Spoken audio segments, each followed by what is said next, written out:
a gente pode abrir caminho para ver algumas coisas mais relacionadas com características específicas do C++, principalmente a ideia do operador de endereço, que a gente já começou a ver, e com a ideia de ponteiro relacionado para a gente guardar esses endereços. E aí um conceito para começar a discutir isso é a ideia de escopo de variável. Então a gente tem reparado aqui que os programas eles estão sempre em chaves. Então aqui eu tenho uma função principal e eu tenho uma chave, vai daqui até aqui. E cada estrutura que eu faço, por exemplo, se 2 menor que 3, cada estrutura que eu faço, seja condicional, de repetição, então posso dizer enquanto 2 menor que 3, todas vêm com um bloco. A função tem um bloco, começa aqui ó, na 3 e termina na 12, e esse if tem um outro bloco, começa na linha 6 e termina na linha 8.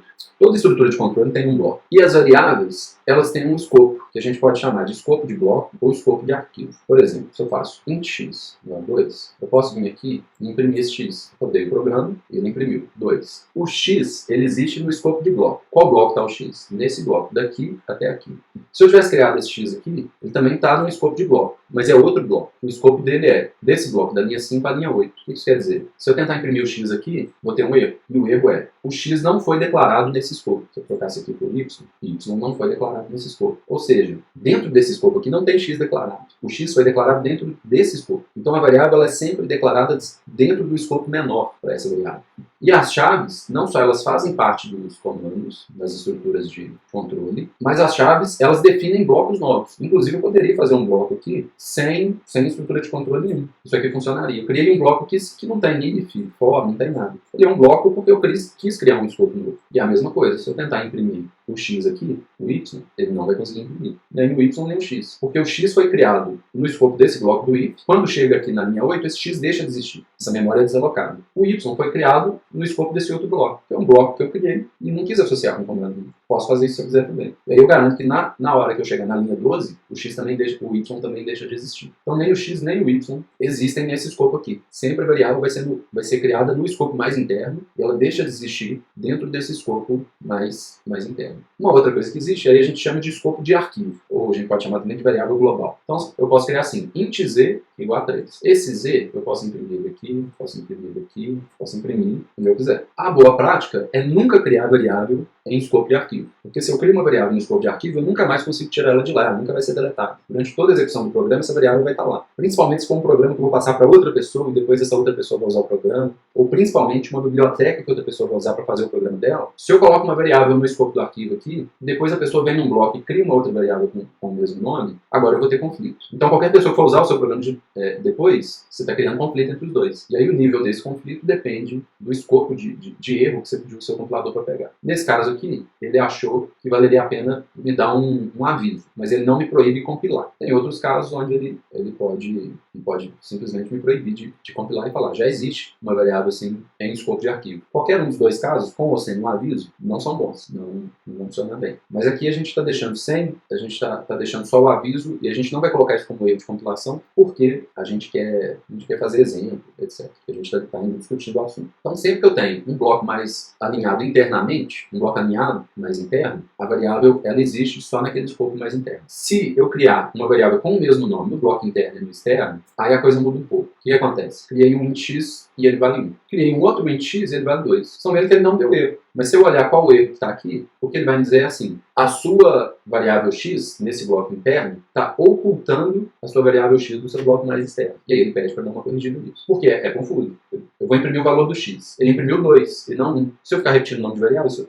vai ficar confuso. Vai me tentar a criar um programa que tem erro. E na hora que eu imprimo o x de novo, agora ele imprimiu 1. Porque quando ele chegou aqui, esse x não existe mais. Então ele desocultou, ao deixar de existir, desocultou o meu x desse escopo aqui e imprimiu o valor do x. Um outro problema é qual? Porque quando o x está ocultado, se eu precisar acessar esse valor dele, eu não consigo. Não existe um comando aqui que eu posso colocar, então vamos chamar isso, esse x externo eu vou chamar de x externo e esse x eu vou chamar de x interno. Quando eu executo isso, x externo 1, x interno 2, x externo 1. Aqui eu não teria um comando para conseguir acessar esse x externo, porque esse nome x está ocultado pelo x mais interno. Foi criado ali um novo escopo. Eu tenho meu stack. Então quando a gente discutiu os endereços, começo a gente viu que a gente tem o stack e o heap. Para alocação, que a gente pode chamar de automática ou estática, a gente coloca no stack. A automação, a alocação que é dinâmica, a gente coloca no heap. No stack tem o valor x, o valor dele é 1. Imprimir x externo, 1. Na hora que eu entro nesse segundo escopo, o meu stack ele cresce. Toda vez que eu entro num bloco, o compilador já identificou para mim a quantidade de memória que eu vou precisar nesse bloco. E esse bloco precisa de espaço para um número inteiro. Quando eu faço isso, ele criou espaço. O meu stack, ou seja, minha pilha cresceu e colocou espaço para um outro x, que é o x da linha 8. Só que ele já alocou essa memória. Só que aqui no código, do ponto de vista lógico, eu ainda não criei esse x. Eu não atribuí valor para ele. Mas a memória para ele já está alocada. Na hora que eu vou para o próximo passo, ele dá 2 para esse valor do x e ele imprime o valor interno do x, é 2. Na hora que eu sair desse escopo, minha pilha reduz, porque esse escopo deixou de existir, e ele vai imprimir agora. O x externo é 1. Então é isso que está acontecendo.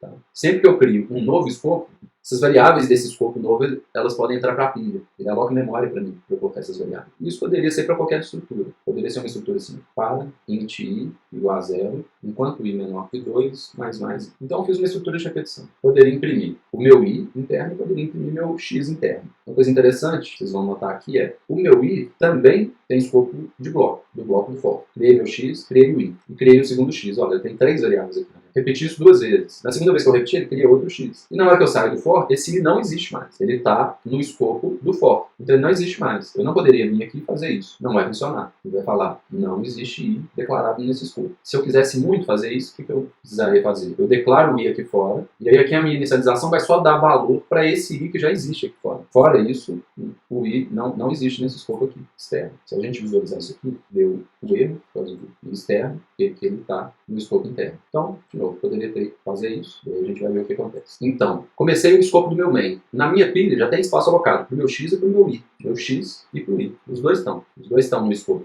do main. Então, imprimi o x, já criei o i, não dei valor para ele. O i, dei 0 para ele agora. E já tem espaço alocado na minha pilha para esse x mais interno. Dei 2 para ele, imprimi o i interno, o x externo. Agora o i, na verdade, é externo.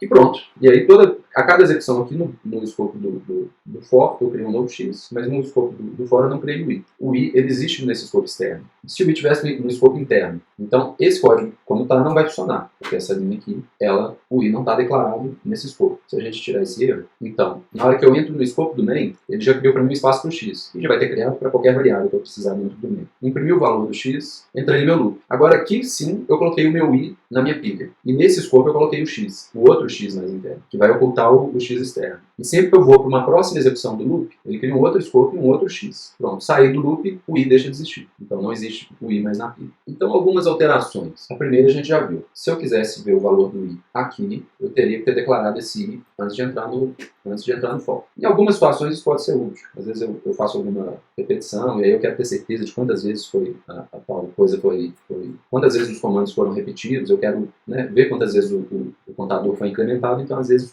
pode ser útil. Na maioria das vezes, o mais interessante é que o i esteja realmente nesse escopo aqui. Segunda questão, essa variável aqui, o meu x que está ocultando o x mais externo. Não tem motivo para fazer isso. O ideal é o quê? Eu estou no escopo mais interno, mas eu não quero ocultar a variável externa. Porque se eu quiser acessar, eu ainda consigo. Então aqui nesse escopo menor, eu tenho o y. Eu consigo aqui dentro acessar agora o i, que está no escopo do for, o x, que está fora, e o y, que está dentro. Então não vou criar duas variáveis com o mesmo nome, não vou deixar uma ocultar a outra. Porque se eu quiser acessar quem está lá fora, eu ainda tenho acesso. Na hora que termina o escopo, obviamente, não posso acessar o i aqui mais, e não posso acessar o y mais. E aí resolvi o problema. Mas o importante de lembrar é, sempre que eu crio uma variável dentro de um escopo, ela só existe naquele escopo. Quando o escopo termina, a variável deixa de existir na pilha. E sempre tentar colocar as variáveis dentro do escopo correto, que até o momento não tem sido um grande problema para a gente, porque a gente ainda está vendo as estruturas de controle básicas, condicional, repetição. Mas na medida que a gente começa a partir para a função e dividir o programa em partes menores, a gente quer trabalhar com esses escopos de maneira correta. Porque se uma variável é relacionada a uma aplicação, a uma função específica que a gente está fazendo, a gente quer que ela exista só naquele escopo daquela função específica. Então isso aqui